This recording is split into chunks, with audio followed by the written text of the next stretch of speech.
మిథున రాశి వారికి కార్యానుకూలత పెరుగుతుంది. కొన్ని సందర్భాలలో మీరు తీసుకునే నిర్ణయాలు, చేసే ప్రయత్నాలు మీ చుట్టుపక్కల వాళ్ళకి ఆశ్చర్యకరంగాను, చాలా ఉత్సాహకరంగా కూడాను ఉంటుంది. మీరేనా ఇలా చేస్తోంది? మీరింత ధైర్యంగా ముందడుగు వేయగలుగుతారా?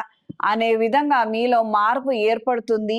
ఈ మార్పును ఆహ్వానించండి, దాన్ని సద్వినియోగపరుచుకోండి.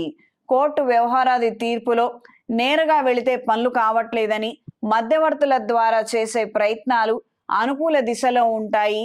కొన్ని నూతన కార్యక్రమాలను ప్రారంభించడం కోసం అప్లికేషన్లు పెట్టడం, టెండర్లు వేయటం వంటి విషయాలలో పురోగతిని సాధించగలుగుతారు.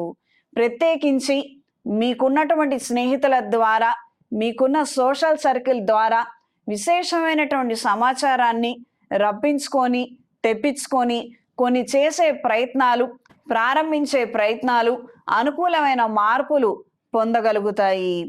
ఆరోగ్య విషయంలో ప్రత్యేకమైన శ్రద్ధ అవసరం. వాతావరణంలో వచ్చే మార్పుల కారణంగా తొందరగా అనారోగ్యాల బారిన పడే అవకాశము, ప్రమాదము పొంచి ఉంది. అప్రమత్తంగా ఉండండి. ఏదో మామూలే కదా అని మాత్రం తీసిపడేయద్దు. సొంత వైద్యం చేసుకోవద్దు. ఖచ్చితంగా డాక్టర్ల పర్యవేక్షణలో ఉండి మాత్రమే వైద్యం తీసుకోగలిగితే అన్ని వేళల క్షేమం. దూర ప్రయాణాలు, తాత్కాలిక ప్రయాణాలు కలిసొస్తాయి. కుటుంబ సమేతంగా విహారయాత్రలు, తీర్థయాత్రలు చేయాలన్న ఆలోచనలు నెరవేరుతాయి. ఈ మిథున రాశి వారు అవకాశం ఉన్నవాళ్ళు ఏదైనా శైవ క్షేత్రంలో మహాశివరాత్రి పర్వదినం నాడు అమృత పాశుపత హోమాన్ని జరిపించండి. అమృత పాశుపత హోమాన్ని జరిపించండి. కార్యానుకూలత ఏర్పడుతుంది. శివపార్వతుల అనుగ్రహాన్ని పొందగలుగుతారు.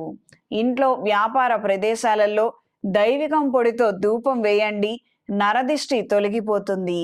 ఈ వారం స్త్రీలకు నూతన ప్రయత్నాలు, మీ పేరు మీద చేసే ప్రయత్నాలు ప్రత్యేకంగా కలిసొచ్చే విధంగా ఉంటుంది.